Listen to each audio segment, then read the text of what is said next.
Everything you see here is strictly informational. Forex is a high-risk business.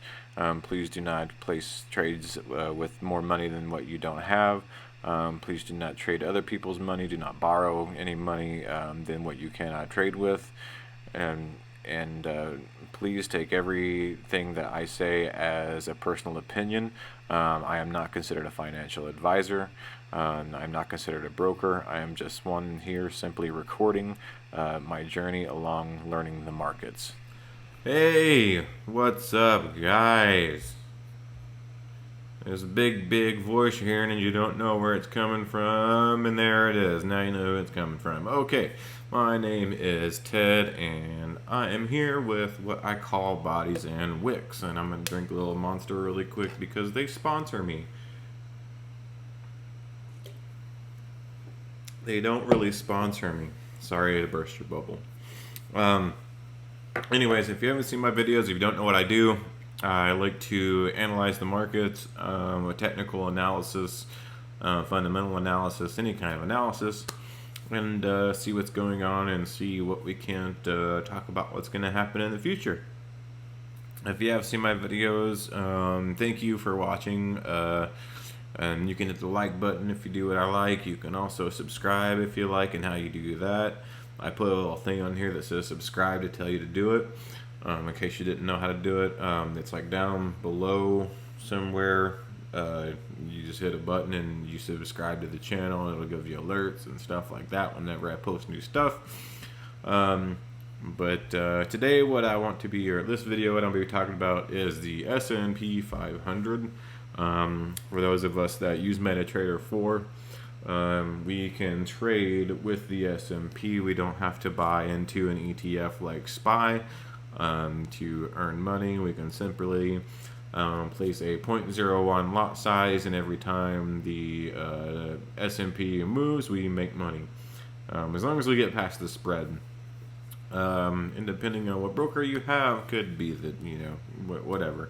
But S&P, I gained some in the beginning this week, and I lost some in the end of the week. So, but we can talk about what has happened with the S&P and where it is at right now, because some things did happen. We had some news events that did happen. I think Thursday we had some non-farm payroll stuff. Thursday I think was the bad news day, and Friday was the good news day, but the market dropped both days, so it was just kind of odd. Yeah, so the Thursday we had trade balance, and give me 1 second, I'll actually pull this up for you guys so you know where I'm getting this from. So I'm on Forex Factory here, and here we have the trade balance right here. So you can see we are negative 63.3 billion as to where the forecast was 58.2. That was a huge difference compared to the forecast. Revised labor unit cost was at 9%. The forecast was 12. And revised non-farm payroll productivity quarter over quarter was at 10.1% when it was projected to be 7.3. Now the unemployment claims were a lot less, so that was good, at least. So that was good for the U.S. dollar. And then we had Friday, which Friday was the good news day, which our unemployment rate seemed to. Well, that's Canadian. Unemployment rate for us seemed to go down to 8.4%, a lot better than the projected 9.8. NFP, the non-farm employment change, up from the forecast from 131.71 million versus 1.375 million as projected. Not much of a difference, but hey, it's better than the difference. Nevertheless. Average hourly earnings month over month. They didn't think there was going to be any at a 0.0%. We actually increased it by 0.4%. So something's happening, with the economy. It seems like it's getting a little bit better. It just may be a longer road, and I think that's what the Jackson Hole Symposium was all about last week, and I think that may have played a factor into what happened this week. I don't know. It could just be all technical analysis, and that's what I do want to go over is primarily the technical analysis with you guys, because there was something that did happen that I think that we saw coming, or maybe I saw coming, that was going to be the game changer. And like I said, we'll go ahead and go over to the charts here. Remember when I said last week to watch that 35.30 level before the market opened last week? I said we might open in a gap in the market, and we did. So for right now, we're looking at the weekly chart, and right now what we are in is an ascending, or not ascending. Sorry, we are in a broadening accumulation period. It's not really an upward trend. Yeah, have been upward trends, but the pullbacks within the last 2 years have been pullbacks to the 200 MA on the weekly, right? And even COVID, right? I mean, we expected that to drop, of course, but strangely enough, it all kind of fit within this broadening accumulation. Even if we wanted to do something like that, it would still fit within the broadening accumulation. So this was even a little bit better than that broadening accumulation. But if you look back in time, you can definitely see it was kind of more of an uptrend. If you wanted to draw some kind of trend line from like here, let's say from 2010 all the way up to here, you can see definitely that that is an uptrend. If we wanted to do the same thing for like from here to, let's say, here, something like that. I don't know. You can just throw some numbers out there. I really don't like trend channels that much, or trends, because they can, anybody can put 2 points together, and that's what happens. But if we just want to look at it at a level by level perspective, as you can see what's happening, especially in recent weeks for like the past 2 years, we have been more in a broadening sense, a broadening accumulation sense. So this has been like kind of an accumulation, especially when it draws back, it draws back quick. It just takes a while to get back up. So what happened this week is that, okay, see that orange line here, that is that same broadening accumulation line that we've had, that's been going on since 2016. The thing is that we got above it, and last week I said watch that 35.30 level, and I said we probably open up in a gap, and that's what this is here. So this is the 28th, here is the 30th, so that is when we opened, was right here at this candle. Let me go into drawing mode so you guys can kind of see what I'm saying. This right here, that was the candle right there, that started off the week. Well, I can just get it off of here now. It doesn't want to do it. But that was the candle that started off the week. It jumped up. It hit that around that 35.30 area. Actually, I think it was like, what's the high there? High was 35.26. Here it hurt 35.27. So yeah, right around that 35.30 area. Like I said, kind of bounced off that line. Came back. We saw it hit a support level, continue on, and there it was. It kind of stayed right at that 35.30 level, right where that broadening accumulation line would be. In fact, the high here on this level was 35.32, and here the low was 35.28. So right in between that 35.30 level. Broke above it, right? And as soon as you said break above it, I was saying, watch for a retest, because if we get a retest, we're definitely going to see a buy. And here I can go over to my my own trading view, and here was my analysis of this on trading view. And basically, is what I'm telling you guys right now. Once it loads, the bottom part of it is that same kind of thing I was showing you. So, the multi-year broadening accumulation, that's the resistance. And here was the multi-year broadening accumulating resistance, that orange line. And I said, let me see here, form the broadening, it's definitely a schematic. But finally breaking this resistance line, look for a retest and a race that could rocket pretty far. At least maybe to the 4,000 level. I'm holding more than, with Apple, doing the split. I was thinking, more people would buy into it, which would give the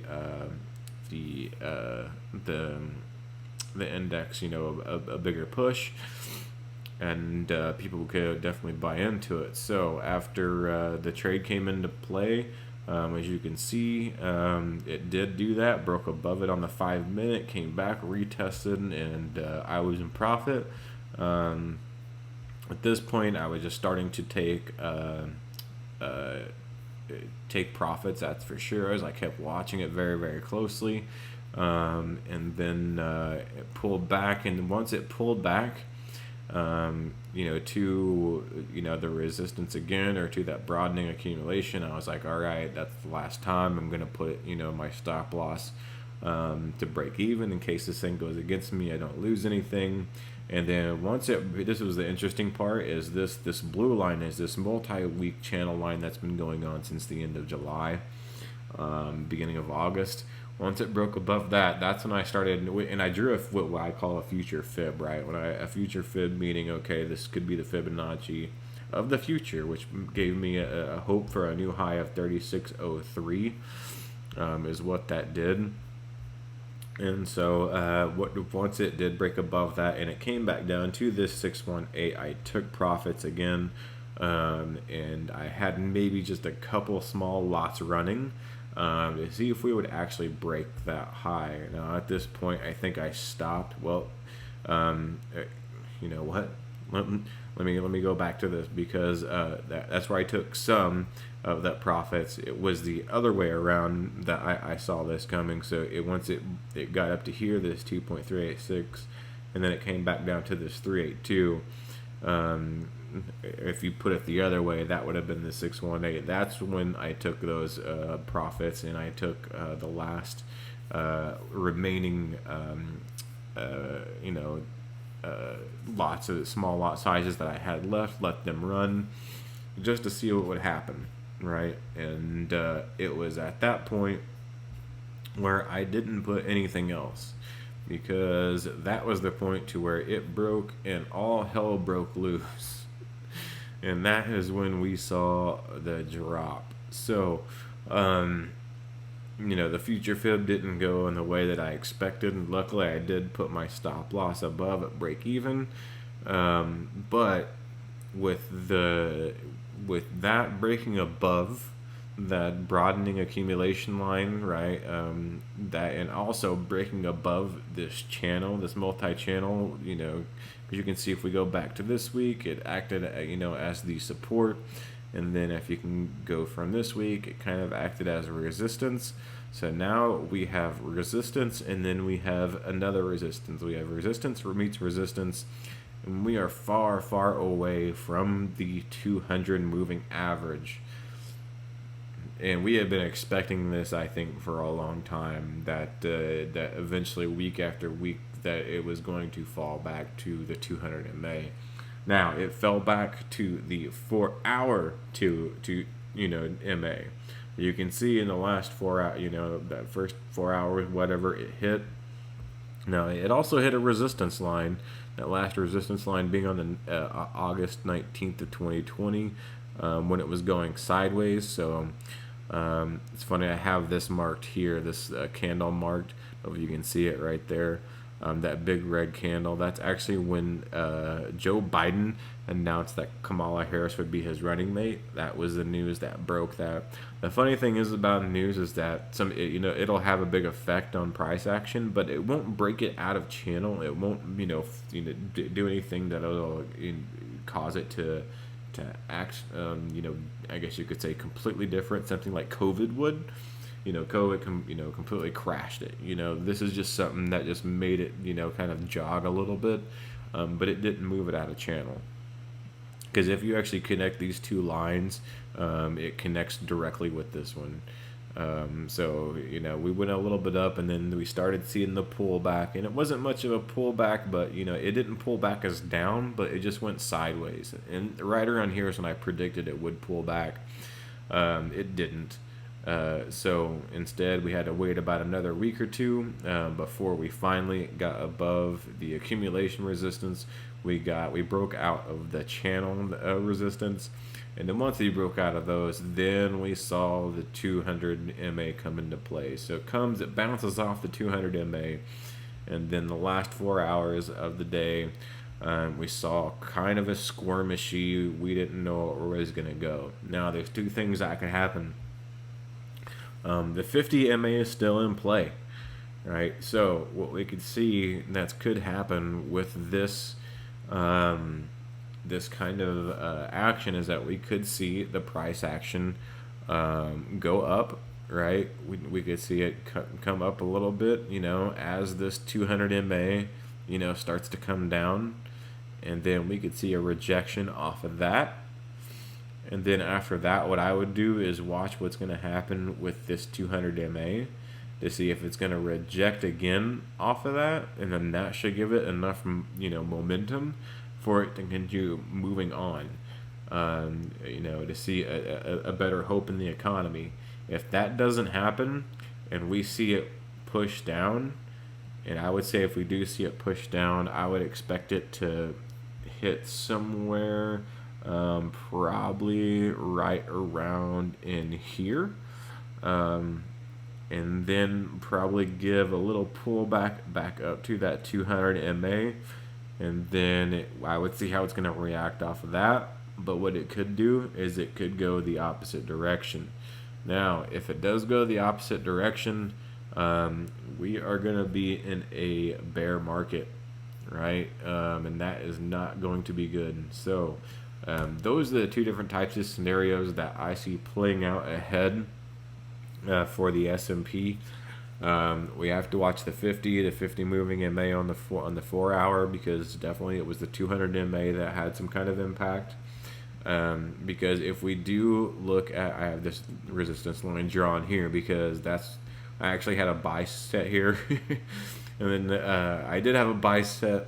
Luckily, I only had about 100 pips or so. I think I put on that as far as a take profit. I did get my take profit. I think it was 150. I did get my take profit, and then I was about to buy again whenever it came back down to this resistance, but there was just too much force, and I was just like, no, I'm just gonna let it do its thing. I should have just hit sell and just watched it sell the entire time if I was a smart trader. I'm too much of a bull though. I want to buy instead of sell. But it is what it is. That's the type of trader I am.